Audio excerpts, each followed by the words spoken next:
આખું ચરોતર માથા ઉપર લઈને તમે ફરી જશો ને તોય તમને આવી હોટલ નહીં મળે ને નહીં મળે ને નહીં મળે.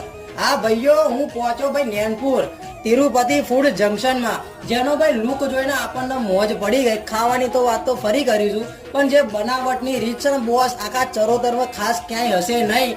મારા પર્સનલની વાત કરું તો બાકી અહીંયા જે ભાઈ મોજ આવે ને તમારી ફેમિલી જોડે ખાવાની, અને જે ભાઈ આગળ જે ગાર્ડન છે ને મોજ પડી જાય. ફેમિલી જોડે જઈને તમે અહીંયા જુઓ, બર્થડે પાર્ટી છે, એનિવર્સરી પાર્ટી છે, આવી તમામ પાર્ટીઓ એ તમે કરી શકો છો. અને અહીંયા ભાઈ ખાવાની વાત કરી જોઈએ ભાઈ શું શું મળે છે તો જુઓ, પંજાબી, ચાઇનીઝ, તંદૂરી, કાઠિયાવાડી અને એનું તમે સાઉથ ઇન્ડિયન ટ્રાય કરજો. મોજ અને જલસો ના પડે ને તો આપણું ભાઈ નોમ ચેન્જ કરી નાખવાનું. બાકી ભાઈ તમારે ભાઈ જવું હોય તો પર એડ્રેસ દેખાતું હશે. બાકી કંઈક નવું લાયા ને લે ભાઈ, લાવીએ ભાઈ, આવું અલગ અલગ નવું નવું લાવવાના જ છે તો ફોલો કરી લેજો. બાકી આ વિડીયો તમારા ભાઈબંધોનો